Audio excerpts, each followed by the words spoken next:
ఓం నమో వెంకటేశాయ. అందరికీ నమస్కారము. మనము ప్రతినిత్యము ఇంట్లో దేవుడికి నిత్య పూజ చేస్తాం కదా. నిత్య పూజలో చదవవలసినటువంటి 10 అతి ముఖ్యమైనటువంటి శ్లోకాలు ఉన్నాయి. ధ్యాన శ్లోకాలు. 10 శ్లోకాలను ఈ వీడియోలో నేను మీకు నేర్పించబోతున్నాను. మీరందరూ కూడా ఈ 10 శ్లోకాలను నేర్చుకొని ప్రతినిత్యము దేవుడికి పూజ చేసేటప్పుడు ఈ శ్లోకాలతో భగవంతుణ్ణి ఆరాధన చేసుకోవచ్చు. మొట్టమొదటిగా మహాగణపతి శ్లోకంతో ప్రారంభిద్దాం. మహాగణపతికి షోడశ నామాలున్నాయి, అంటే 16 అతి ముఖ్యమైనటువంటి పేర్లు. ఈ 16 పేర్లు ప్రతినిత్యము ఎవరైతే జపిస్తూ ఉంటారో వాళ్లకు విఘ్న భయాలు ఉండవు. వాళ్ళ జీవితంలో ఎప్పుడూ కూడా ఆటంకాలు, అడ్డులు ఉండవు. వాళ్ళు ఏ పని చేసినా కూడా నిర్విఘ్నంగా పనులన్నీ కూడా పూర్తవుతుంటాయి.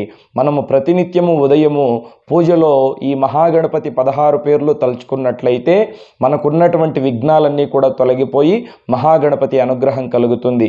ఆ స్తోత్రం ఏదంటే ఓం సుముఖశ్చ ఏకదంతశ్చ కపిలో గజకర్ణకః లంబోదరశ్చ వికటో విఘ్నరాజో గణాధిపః ధూమ్రకేతుర్గణాధ్యక్షో పాలచంద్రో గజాననః వక్రతుండ శూర్పకర్ణో హైరంబః స్కందపూర్వజః షోడశైతాని నామాని యః పఠే శృణుయాదపి విద్యారంభే వివాహే చ ప్రవేశే నిర్గమే తదా సంగ్రామే సర్వకార్యేషు విఘ్నతస్య న జాయతే. మహాగణపతి మీద ఒక పుష్పం పెట్టి ఈ 16 నామాలు చదివితే మన విఘ్నాలన్నీ తొలగిపోతాయి. చిన్నపిల్లలు ఈ 16 నామాలు ప్రతినిత్యము చదువుతూ ఉంటే విద్యలో బాగా రాణిస్తారు. ఏ పని చేసినా ఈ 16 నామాలు మనం చదువుకుంటే ఆ పని సక్రమంగా పూర్తవుతుంది. ఆ తర్వాత లక్ష్మీదేవి అనుగ్రహం కోసం పఠించవలసినటువంటి స్తోత్రం ఏదంటే ఓం లక్ష్మీం క్షీరసముద్రరాజతనయాం శ్రీరంగదామేశ్వరీం దాసీభూత సమస్తదేవవనితాం లోకైకదీపాంకురాం శ్రీమన్మందకటాక్షలబ్ధ విభవ బ్రహ్మేంద్ర గంగాధరాం త్వాం త్రైలోక్య కుటుంబినీం సరసిజాం వందే ముకుంద ప్రియాం. ఒక పుష్పాన్ని పెట్టి లక్ష్మీదేవికి నమస్కారం చేసి ఈ స్తోత్రాన్ని చెప్పడం ద్వారా లక్ష్మీదేవి అనుగ్రహము అనేది మనకు కలుగుతుంది. లక్ష్మీదేవి అనుగ్రహం మనకు కలిగితే సిరి సంపదలకు ఎటువంటి లోటు ఉండదు. ఆ తరువాత జగద్రక్షకుడు, లోకరక్షకుడు అయినటువంటి మహావిష్ణు శ్లోకాన్ని ఇప్పుడు మనం నేర్చుకుందాం. ఓం శాంతాకారం భుజగశయనం పద్మనాభం సురేశం విశ్వాకారం గగన సదృశం మేఘవర్ణం శుభాంగం లక్ష్మీకాంతం కమలనయనం యోగి హృద్యానగమ్యం వందే విష్ణుం భవభయహరం సర్వలోకైకనాథం. ఈ శ్లోకాన్ని భక్తి శ్రద్ధలతో జపించి మహావిష్ణువు యొక్క చిత్రపటం మీద కానీ విగ్రహం మీద కానీ ఒక పుష్పాన్ని పెట్టి నమస్కారం చేసుకుంటే ఆ నారాయణుని అనుగ్రహము మనకు కలుగుతుంది. ఆ తర్వాత పార్వతీదేవి యొక్క స్తోత్రం ఓం సౌందర్యహారలసితాం సరసీరుహస్తాం నందాభిదాం నళినపాశాంకరాం త్రినేత్రాం బింబాదరీం భువనమోహన చక్రరూపాం వందే త్రిలోకజననీం అరవింద సంస్థాం. ఈ శ్లోకాన్ని చెప్పి పార్వతీ అమ్మవారిని తలుచుకొని ఒక పుష్పాన్ని అమ్మవారికి సమర్పించడం ద్వారా అమ్మవారి అనుగ్రహం సంపూర్ణంగా కలుగుతుంది. ఆ తర్వాత పరమేశ్వరుడి మంత్రం వందే శంభుముమాపతిం సురగురుం వందే జగత్కారణం వందే పన్నగభూషణం మృగధరం వందే పశూనాం పతిం వందే సూర్య శశాంక వహ్నినయనం వందే ముకుంద ప్రియం వందే భక్తజనాశ్రయం చ వరదం వందే శివం శంకరం.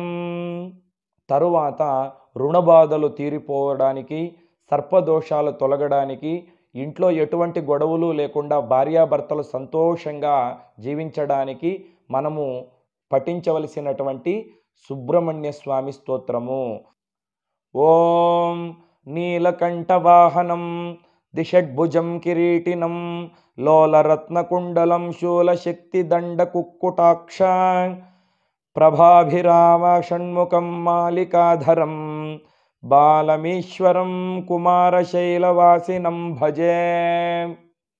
తరువాత మనము ప్రతినిత్యము విష్ణు సహస్రనామ స్తోత్రం చదవలేం కదా, కానీ ఈ శ్లోకాన్ని చదివినట్లయితే విష్ణు సహస్రనామ స్తోత్రం చదివినటువంటి ఫలితం వస్తుందని సాక్షాత్తు పార్వతీదేవికి పరమేశ్వరుడే చెప్పాడు.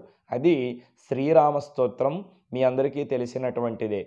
ఓం శ్రీరామ రామ రామేతి రమే రామే మనోరమే సహస్రనామ తఃతుల్యం రామనామవరాననే శ్రీరాఘవం దశరథాత్మజమప్రమేయం సీతాపతిం రఘుకులాన్వయరత్నదీపం ఆజానుబాహుం అరవిందదళాయతాక్షం రామం నిశాచర వినాశకరం నమామి.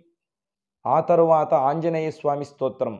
ఈ స్తోత్రం జపించడం ద్వారా మన ఇంటి దరిదాపుల్లోకి దుష్టశక్తులు అనేవి రావు, మనకు ఎటువంటి భయము ఉండదు, మంచి వాగ్ధాటి, బాగా మాట్లాడేటువంటి శక్తి, మనము ఏ కార్యానికి వెళ్ళినా కూడా విజయం మన సొంతం అవుతుంది.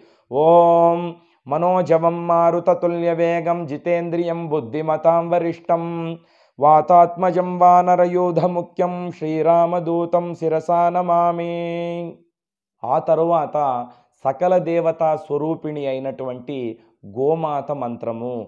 గోమాతను మనము పూజించిన, గోమాతను ధ్యానించిన, గోమాతను స్మరించిన మనలో ఉన్నటువంటి అన్ని అరిషడ్వర్గాలు దూరమైపోయి సకల దేవతల అనుగ్రహము అనేది మనకు కలుగుతుంది. ఆ గోమాత స్తోత్రాన్ని కూడా మనం ఇప్పుడు నేర్చుకుందాం. ఓం సర్వతీర్థమయీ దేవీం వేద వేదాత్మికాం శివాం సురభీం యజ్ఞస్య జననీ మాతరం త్వాం నమామ్యహం. ఓం నమో భగవతే గోమాత్రే నమః.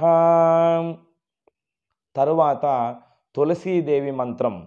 తులసీదేవిని పూజించేటప్పుడు, తులసి చెట్టుకు నీళ్లు పోసేటప్పుడు ఈ మంత్రాన్ని మనము జపించుకున్నట్లయితే తులసమ్మ అనుగ్రహము తప్పకుండా మనకు కలుగుతుంది. ఓం యన్మూలే సర్వతీర్థాని యన్మధ్యే సర్వదేవత యదాగ్రే సర్వవేదశ్చ తులసీం త్వాం నమామ్యహం. ఇక చిట్ట చివరిగా నవగ్రహ స్తోత్రం. మన జాతకంలో ఏవైనా గ్రహ దోషాలు ఉంటే అవన్నీ తొలగిపోయి నవగ్రహ దేవతల అనుగ్రహం కలగడానికి చిట్ట చివరిగా ఈ స్తోత్రాన్ని మనము పారాయణ చేయాలన్నమాట. జపా కుసుమ సంకాశం కాశ్యపేయం మహాద్యుతిం తమోరిం సర్వపాపగ్నం ప్రణతోస్మి దివాకరం దదిశంకతుషారాభం క్షీరోధార్ణవ సంభవం నమామి శశినం సోమం శంభుర్మకుటభూషణం ధరణీగర్భసంభూతం విద్యుత్కాంతి సమప్రభం కుమారం శక్తిహస్తం తం మంగళం ప్రణమామ్యహం ప్రియంగుగళికాశ్యామం రూపేణ ప్రతిమం బుధం సౌమ్యం సౌమ్యగుణోపేతం తం బుధం ప్రణమామ్యహం దేవానాంచ ఋషీనాంచ గురుకాంచన సన్నిభం బుద్ధిమంతం త్రిలోకేశం తం నమామి బృహస్పతిం హిమకుందం రుణాలాభం దైత్యానాం పరమం గురం సర్వశాస్త్రపవక్తారం భార్గవం ప్రణమామ్యహం నీలాంజన సమాభాసం రవిపుత్రం యమాగ్రజం ఛాయామార్తాండ సంభూతం తం నమామి శనైశ్చరం అర్ధకాయం మహావీరం చంద్రాదిత్య విమర్దనం సింహికా గర్భ సంభూతం తం రాహుం ప్రణమామ్యహం పలాశపుష్ప సంకాశం తారకాగ్రహమస్తకం రౌద్రం రౌద్రాత్మకం ఘోరం తం కేతుం ప్రణమామ్యహం. ఇది నవగ్రహ స్తోత్రం. చూశారు కదండి. ఈ కొన్ని శ్లోకాలను మీరు కూడా తప్పకుండా నేర్చుకోండి, మీ పిల్లలకు నేర్పించండి. ఈ శ్లోకాలని నేర్చుకొని భగవంతుణ్ణి పూజించడం ద్వారా ఆ భగవంతుని అనుగ్రహము తొందరగా మనకు కలుగుతుంది. ఈ వీడియో మీకు నచ్చినట్లయితే తప్పకుండా ఒక లైక్ చేయండి. మీరందరూ బాగుండాలని ఆ పరమాత్మను ప్రార్థిస్తూ లోకా సమస్తా సుఖినో భవంతు. స్వస్తి.